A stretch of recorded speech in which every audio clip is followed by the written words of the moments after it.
Dans l'assemblée des saints, assoiffé je me tiens, que ton onction descende sur moi. Conscient que mon destin est dans le creux de ta main, que ton onction descende sur moi. Je suis disposé, assoiffé, que ton onction descende sur moi. Je suis disposé, assoiffé, que ton onction descende sur moi.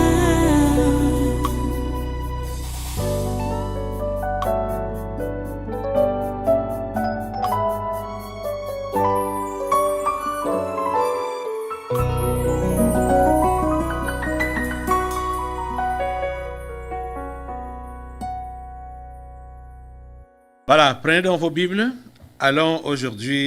Commençons aujourd'hui, sans négliger les autres passages qu'on a eu à lire. Mais allons aujourd'hui dans Jacques au chapitre 1. L'épître de Jacques au chapitre 1.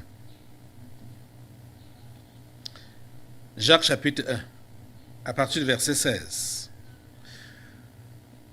Vous y êtes? Là, nous lisons ceci. Ne vous y trompez pas, mes frères bien-aimés. Toute grâce excellente et tout don parfait descendent d'en haut, du Père des Lumières, chez lequel il n'y a ni changement, ni ombre de variation. Il nous a engendrés, selon sa volonté, par la parole de vérité, afin que nous soyons en quelque sorte les prémices de ses créatures. Sachez-le, mes frères bien-aimés, ainsi que tout homme soit prompt à écouter, lent à parler, lent à se mettre en colère. Car la colère de l'homme n'accomplit pas la justice de Dieu. C'est pourquoi, rejetant toute souillure et tout excès de malice, recevez avec douceur la parole qui a été plantée en vous et qui peut sauver vos âmes. Mettez en pratique la parole et ne vous bornez pas à l'écouter en vous trompant vous-même par de faux raisonnements. Car si quelqu'un écoute la parole et ne la met pas en pratique, il est semblable à un homme qui regarde dans un miroir son visage naturel et qui, après s'être regardé, s'en va et oublie aussitôt quel il était. Mais celui qui aura plongé les regards dans la loi parfaite, la loi de la liberté, et qui aura persévéré, n'étant pas un auditeur oublieux, mais se mettant à l'œuvre, celui-là sera heureux dans son activité. Avant de passer à la prière, je vous rappelle ce verset 3 de Jean 15 qu'on a lu hier, qui dit « Déjà, vous êtes purs à cause de la parole que je vous ai annoncée. » Prions le Seigneur. Dieu trois fois saint, nous voici encore devant toi et nous te remercions pour cette opportunité que tu nous donnes d'être devant toi, à tes pieds pour écouter ton conseil. S'il te plaît, dispose nos esprits. Que ton Saint-Esprit puisse disposer nos esprits à recevoir ton conseil et surtout à le pratiquer. S'il te plaît, Dieu trois fois saint, accomplis ta volonté dans nos vies en ce jour, par ta parole que tu nous donnes maintenant. Seigneur, nous te prions pour que tu donnes à tout un chacun la volonté, le désir d'apprendre de toi et le désir de mettre en pratique ce qu'il aura appris de toi. Ô Dieu, s'il te plaît, donne à chacun cette volonté. Donne à chacun cette volonté, Seigneur, de te plaire et de faire ta volonté, d'accomplir ta volonté. Ô Dieu, c'est notre demande, c'est notre prière. Je prie, Seigneur, pour que tout ce qui n'est pas de toi soit exposé, que les yeux des uns et des autres s'ouvrent sur leur faiblesse, sur leur lâcheté ou leur légèreté, et donne à chacun de se résoudre à t'obéir et à faire parfaitement ta volonté. Oh Dieu, s'il te plaît. Et je prie que ça ne soit pas des engagements de feu de paille, mais Seigneur, engagement sincère et continuel. Merci, ô Dieu, d'écouter notre prière. Au nom puissant de Jésus, nous avons prié. Amen. Amen. Asseyez-vous, prenez place dans sa sainte présence. Une fois de plus, soyez les bienvenus à ce congrès du surnaturel. Ce 3e jour du congrès du surnaturel de ce mois de janvier 2022. Je vous ai dit, nous sommes le 1er jour de janvier aujourd'hui. S'il vous plaît, soyez différents. Soyez différents. En cette année, soyez différents. Engagez-vous à obéir au Seigneur. Engagez-vous à apprendre de lui. Engagez-vous à lui faire confiance. Engagez-vous à lire votre Bible au quotidien, c'est-à-dire chaque jour, et à appliquer ce qu'elle vous enseigne. Les enseignements que vous recevez ici, mettez-les en pratique. J'ai dit, le Dieu de paix sera avec vous. De toutes les manières, ce que Dieu a promis faire en ce temps-ci, il va le faire. Il attend seulement de voir des enfants fidèles, des gens fidèles, hommes comme femmes, fidèles à lui obéir et à pratiquer sa parole. C'est avec cela qu'il va travailler. C'est comme l'armée de Gédéon. Ce n'est pas forcément une grande armée que Dieu utilise, mais il utilise une armée disponible. Disponible. Disposez-vous à Dieu, disposez-vous à ce qu'il vous utilise. Vous comprenez? Vous voyez, ce que Jésus avait dit dans Jean, depuis Jean 8 qu'on a lu là, Jean 15 qu'on a lu ici, voilà ça que Jacques redit avec ces mots dans son épître, au chapitre 1 qu'on venait de lire là. La question qui est posée depuis le début de ce séminaire, c'est qu'est-ce qui délivre ou qui est-ce qui délivre? Et on comprend que c'est la parole qui délivre, c'est Jésus qui délivre. Jésus et sa parole font une même chose. Jésus est la parole est Jésus. Donc quand tu reçois cette parole sans argumenter, sans philosopher, elle produit ses effets libératrices dans ta vie. Franchement, je vous en prie, ne soyez pas comme ces Juifs qui ont prétendu croire. Mais quand Jésus leur donne des conseils appropriés, comment faire pour préserver leur foi, ils ont commencé à argumenter. Retournez encore un peu dans Jean 8 là. Retournez encore un peu là. Jean 8. Jean 8. Jésus a dit au verset 28, Jésus donc leur dit, quand vous aurez élevé le Fils de l'homme, alors vous connaîtrez ce que je suis, et que je ne fais rien de moi-même, mais que je parle selon ce que le Père m'a enseigné.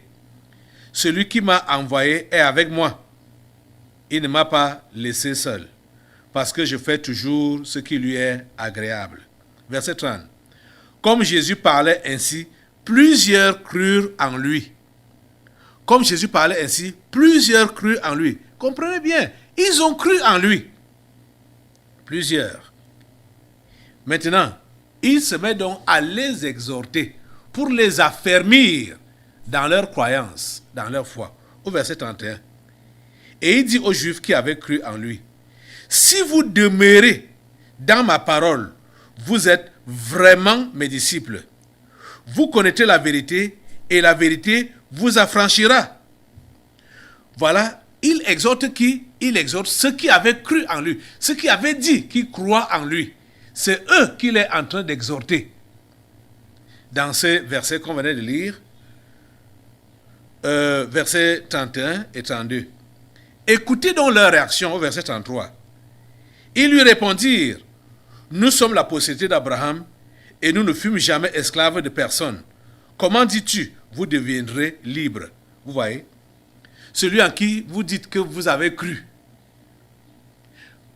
Et il reconnaît que vous avez cru. Et il vous donne des exhortations. Comment faire pour demeurer dans votre croyance? Comment faire pour demeurer dans la foi? Il vous dit ce que vous devez faire pour que vous soyez régulièrement libre, tout le temps libre. Vous dites que vous n'avez jamais été, et ils disent qu'ils n'ont jamais été esclaves de personne. Hein? Comment tu nous parles de liberté? Nous savons que nous sommes des gens libres et tu nous parles de liberté. Est-ce que nous sommes esclaves? Vous voyez? Oh mon Dieu. Ils se mettent à raisonner. Comment tu peux raisonner avec celui en qui tu dis que tu as cru et qui te conseille comment tu dois faire pour demeurer donc dans ta foi ou pour grandir, évoluer dans ta foi? Toi, tu te mets à discuter avec lui. Comme plusieurs le font là, on les interpelle parce qu'on a trouvé une faille dans leur vie chrétienne et ils se mettent à discuter. Ils se mettent à vouloir argumenter. Vous voulez quoi au juste? Vous voulez quoi au juste? Ces paroles, oh mon Dieu, que Jésus leur a dites là, s'ils avaient montré la docilité, l'obéissance, quand Jésus leur dit que si vous demeurez dans ma parole, vous êtes vraiment mes disciples, vous connaissez la vérité et la vérité vous affranchira. Ces gens n'avaient plus rien à dire. Ils devaient seulement accepter, dire oui, nous allons demeurer dans ta parole et nous allons connaître la vérité qui va nous rendre libres. Mais eux, ils ont ouvert leur bouche pour dire, nous sommes la postérité d'Abraham et nous ne fûmes jamais esclaves de personne. Comment dis-tu, vous deviendrez libres? Or, physiquement ou historiquement parlant, ces gens étaient sous domination romaine. En ce temps-ci, mais ils prétendent qu'ils sont libres. Ils prétendent qu'ils sont des gens libres parce qu'ils sont des enfants d'Abraham. Vous voyez? Oh Seigneur, ta grâce. Ce genre d'esprit ne doit pas vous animer. Esprit de justification personnelle. Ça ne doit pas vous animer. Esprit de bagarre avec la parole de Dieu. Vous bagarrez avec la parole de Dieu. Vous philosophez, vous argumentez avec la parole de Dieu. Ce n'est pas à cela que nous sommes appelés. S'il faut que nous puissions porter des fruits pour notre Dieu, on doit seulement accepter sa parole et l'appliquer. Et je suis en train d'insister que quand vous avez dit que vous croyez au Seigneur, vous devez connaître la séparation totale d'avec le péché. Et la séparation totale d'avec les gens de toutes les formes. Ceux qui n'ont pas la même foi que vous. La Bible a dit que les mauvaises compagnies corrompent les bonnes mœurs. C'est la vérité. Les mauvaises compagnies corrompent les bonnes mœurs. Vous ne pouvez pas continuer à cheminer, coller, avec les anciennes personnes avec qui vous cheminiez auparavant, après votre conversion. Ça ne peut pas marcher. Ça ne peut pas marcher. Et Jésus l'a dit clairement. Jésus nous l'a enseigné clairement. Jésus nous a avisé clairement. Peut-être il faut que je revienne d'abord sur ça avant d'aller encore appuyer sur l'importance de la parole dans le passage qu'on a lu pour commencer notre message ce matin. Jésus a clairement parlé, il a clairement avisé tous ceux qui disent qu'ils croient en lui. voici ce qu'il a dit. Je reprends ces paroles dans Matthieu chapitre 10, à partir du verset 34. Jésus dit ceci. Ne croyez pas que je sois venu apporter la paix sur la terre. Je ne suis pas venu apporter la paix, mais l'épée.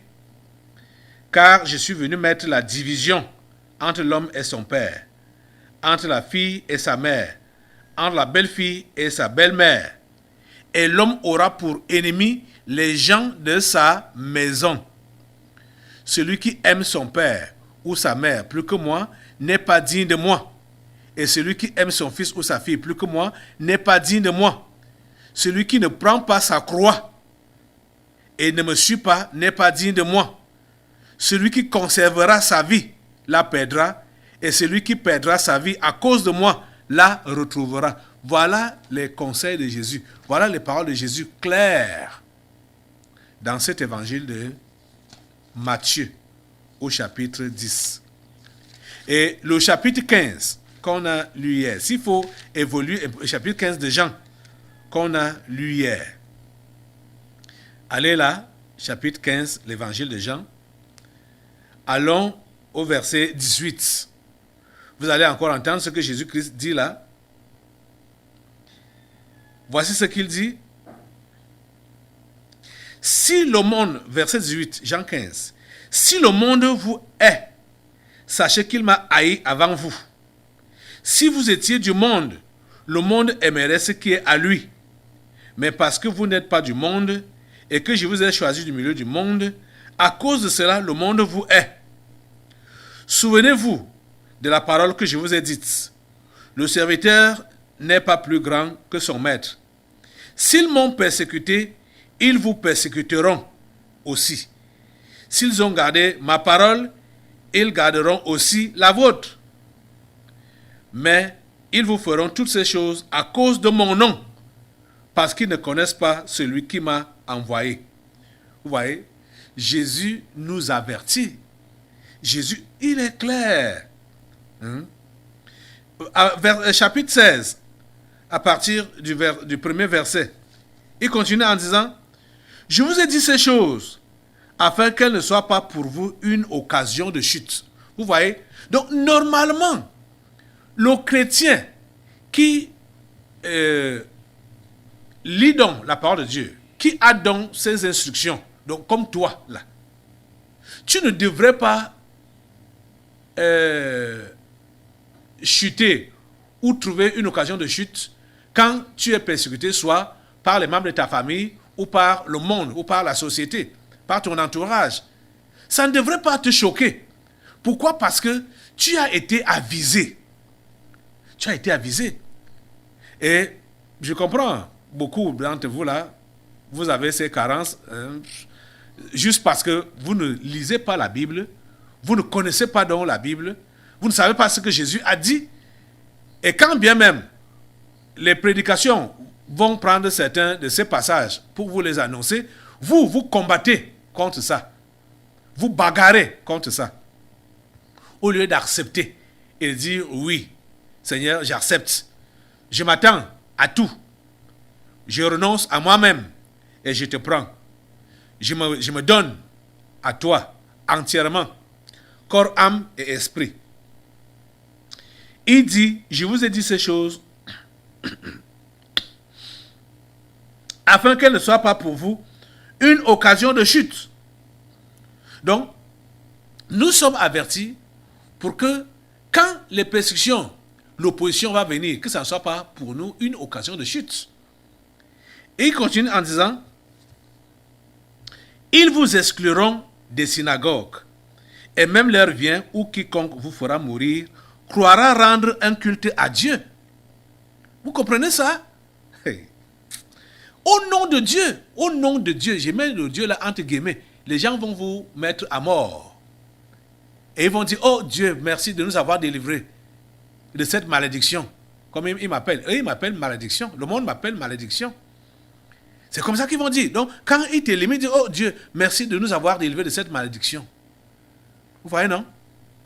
C'est ça que Jésus a dit ici. Ils vous excluront des synagogues, et même l'heure vient où quiconque vous fera mourir croira rendre un culte à Dieu. Et ils agiront ainsi parce qu'ils n'ont connu ni le Père ni moi. Je vous ai dit ces choses afin que, lorsque l'heure sera venue, vous vous souveniez que je vous les ai dites. Vous comprenez? Je ne vous ai pas parlé dès le commencement parce que j'étais avec vous. Maintenant, je m'en vais vers celui qui m'a envoyé et aucun de vous ne me demande où vas-tu. Mais parce que je vous ai dit ces choses, la tristesse a rempli votre cœur. Et vous allez comprendre pourquoi est-ce que la tristesse remplit le cœur de certains. Allons au verset 7. Cependant, je vous dis la vérité, il vous est avantageux que je m'en aille. Car si je ne m'en vais pas, le consolateur ne viendra pas vers vous. Mais si je m'en vais, je vous l'enverrai. Et le consolateur, c'est qui? Pourquoi donc est-ce que la tristesse remplit les cœurs? C'est parce qu'ils n'ont pas de consolateur dans leur cœur.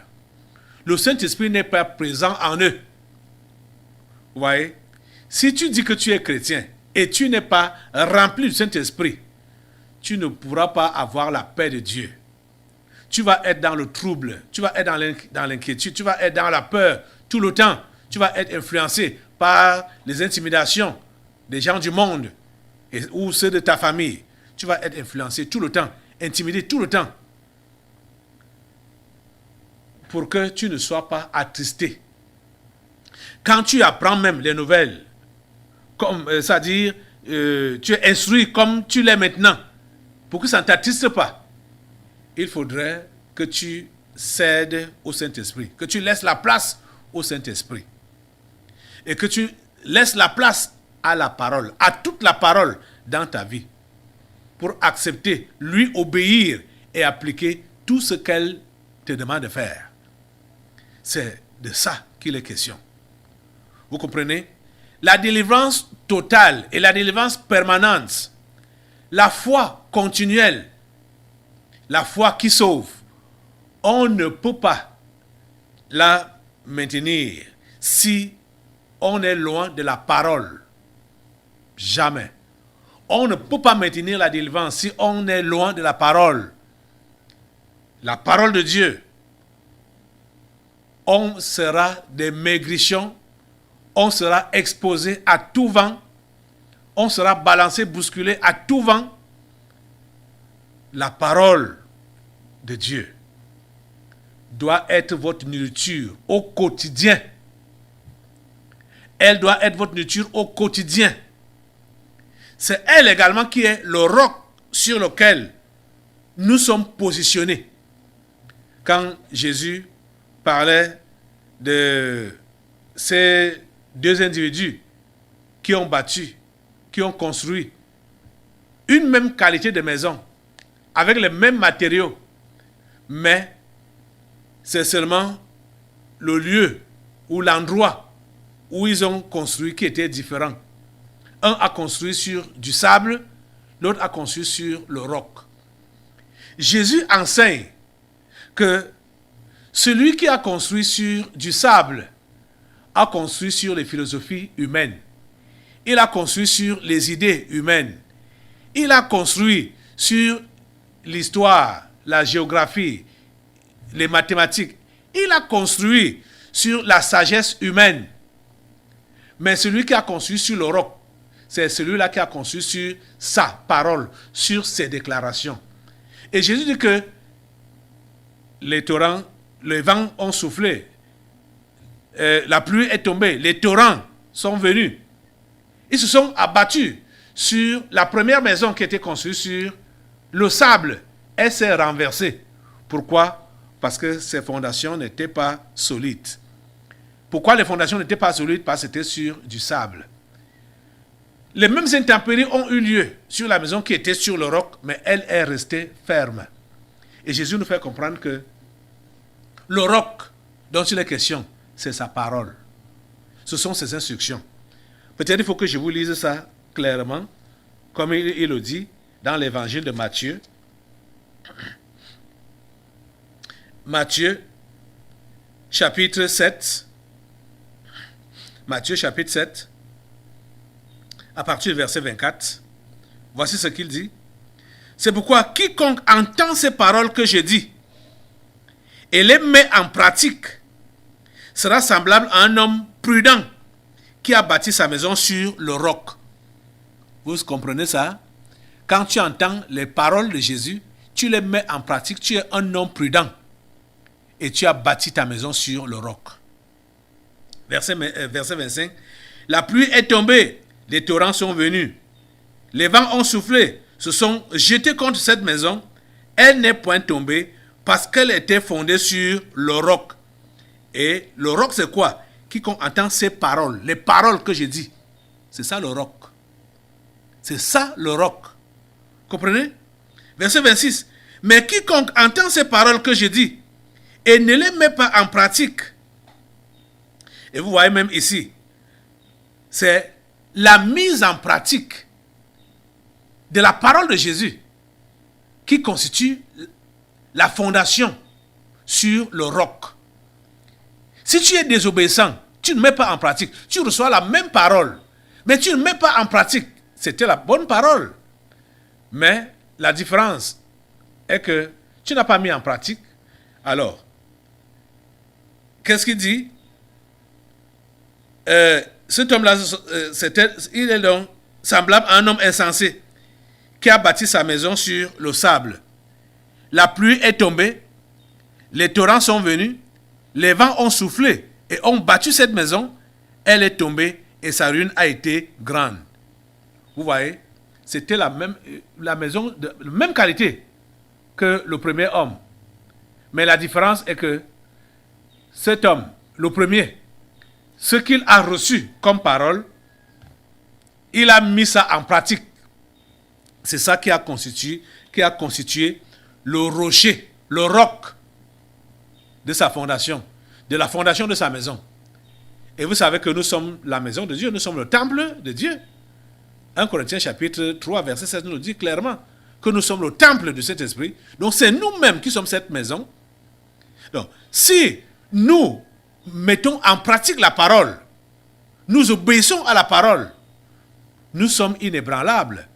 Mais si nous désobéissons, donc si nous sommes désobéissants, nous serons ébranlables. Donc quand la pluie va tomber, les vents vont souffler, les torrents vont venir, ça va nous renverser. Et vous voyez, quel est le défaut? Le défaut, c'est qu'on n'a pas obéi aux instructions qui nous ont été données. Voilà. Voilà tout.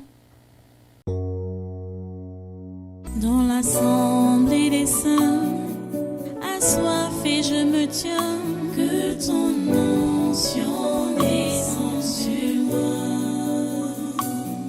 Conscient que mon destin